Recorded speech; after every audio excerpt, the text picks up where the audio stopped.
to talk for a little bit, so if you have somewhere to be, I suggest you leave now, because I got 21 years worth of material to go over, so we might be here for a few minutes. We're not going anywhere, buddy. Thank you, Eric. I appreciate you. First and foremost, is my wife around watching this? Ready?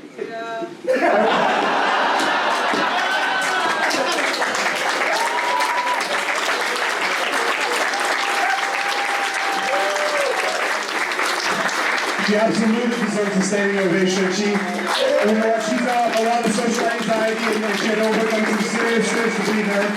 And I appreciate it of her so incredibly much. And the reason I wanted to single you out to the beginning of this session, I'm okay. This is okay. This is a little bit more than I was thinking I'd get, but this is okay. I'm okay. I'm going to need a shower or two, though, just so you know. It's okay.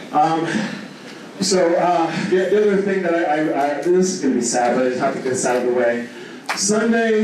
Tomorrow, July 13th, would have been my friend Scott Henson's 41st birthday. And unfortunately, he passed away 4 weeks ago, less than 12 hours after I had my final match ever in Washington State against him. And I've known him since I was 17 years old. We went to wrestling school together, we trained together.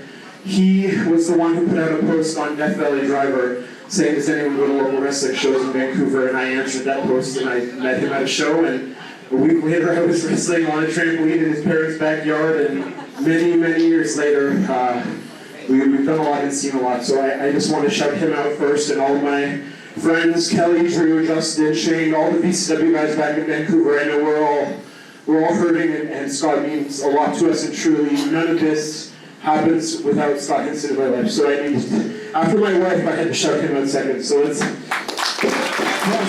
please.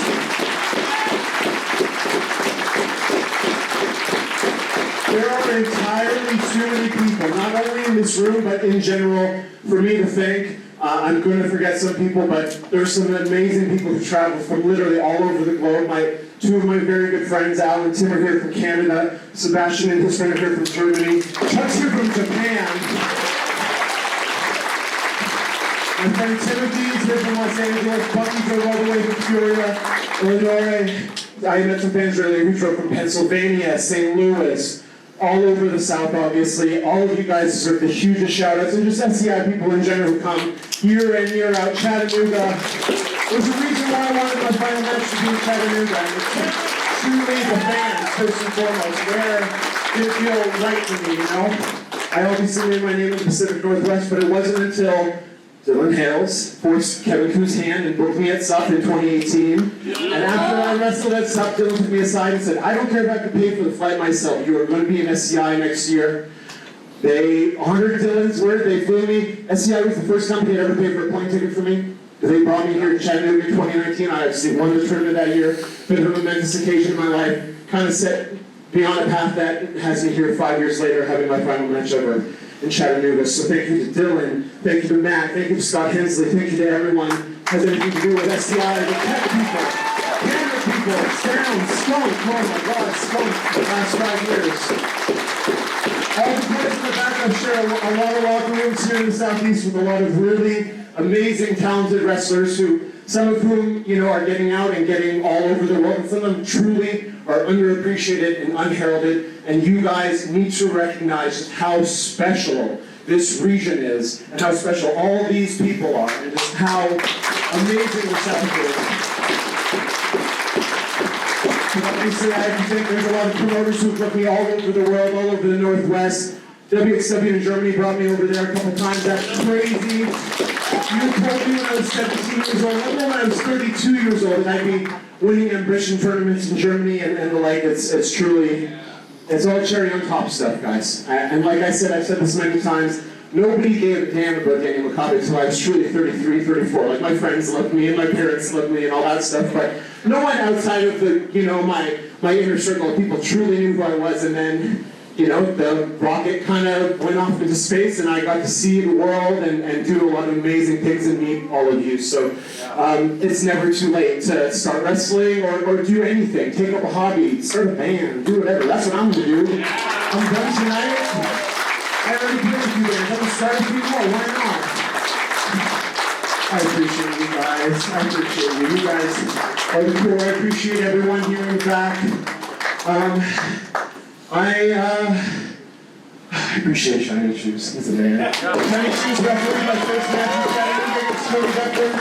There was no one I wanted to referee my last match with Kevin even wear the shiny shoes.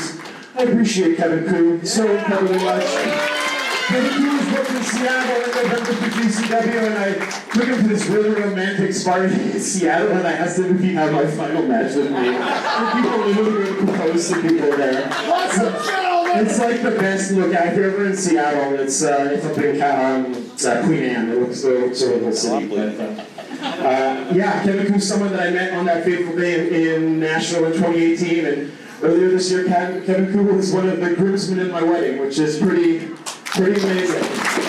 You know, you meet a lot of really good people, and a lot of people that you call friend or brother or whatever in the back, but true friendships in wrestling, I mean, they're not like few and far between, but they can be, and he's someone that I genuinely love and appreciate that I'm able to call him a friend. So I'm going to hand the mic to him for a few minutes while I loosen things up there for a second, then I'll say a little outro, and then we can go home and clean the fuck up. So,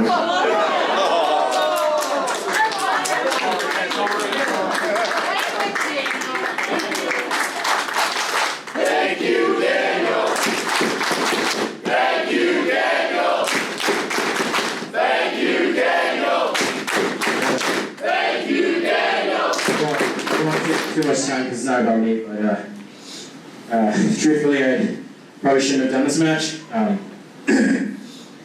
I got hurt last Friday, so I had to take some time off after this, but I couldn't not do this match. This is one of my best friends outside of wrestling.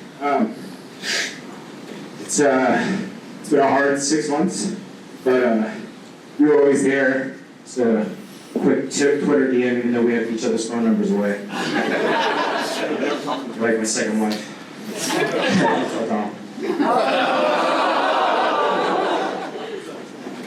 You listen to forget someone, Dom. I'm so sorry that you can't be here, but I appreciate a lot of you too, and I hope you can catch some people this weekend.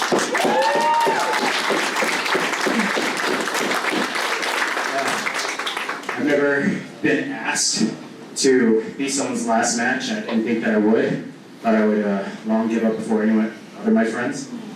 But I'm still here.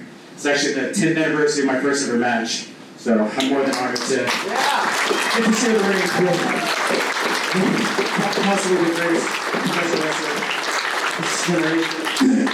I tell everyone that I wouldn't be how I am today, you know, whatever wrestler people want to call me, good or bad, whatever, without you. That first match that we had, like, opened up so many doors for me, just professional wrestling wise, and then our friendship personally wise just made me a better human all around. So I'm really glad that we got to share this in this room that I spent an entire summer in, and I'm glad this ring's fixed, kind of. Good job, Jamie.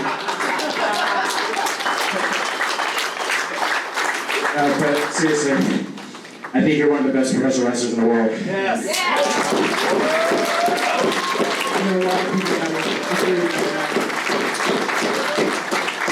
And the fact that you wanted to come to Chattanooga or Red Bank, Tennessee, whatever you want to call this, and have your final match with this schlub who's a tag team wrestler really speaks volumes, and I can't begin to thank you enough. Like, this is the greatest honor that I'll do in my entire career. I've done really cool things, but to be able to do this with you and have people around here and care and then share blood for some reason, we're clean. It really meant the entire world to me, and I love you so much, Daniel.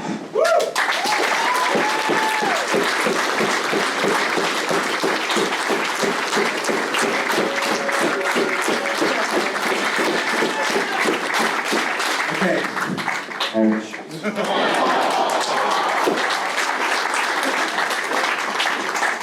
Okay. This is the final thing I'm going to say. These shoes are coming off in a second. I'm going to leave them in the middle of the ring. Cameraman right here, I'm looking at you. I hope that's the one we're picking for the IWTV stream. If anyone's watching at home, please clip this, put this on Twitter, tag the man in the post. These shoes are coming off my feet in 2 seconds. I'm never coming on my feet again. I will never have another professional wrestling match ever for the rest of my life, unless Bryan Danielson answers the call. That's the caveat.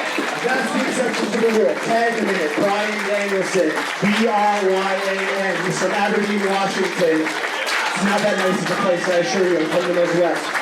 Bryan Danielson. I would put these shoes back on my feet to wrestle Bryan Danielson and Bryan Danielson alone. Otherwise, they're never coming back on my feet. Thank you, IWTV. Thank you, Chattanooga. Thank you, each and every one of you. Thank you, Brittany. I love you. I'm so very sorry. I apologize for all this. Get home safe. If you want to come say hi, I might be a few minutes because I gotta go cry and wash up. But anyways, bye.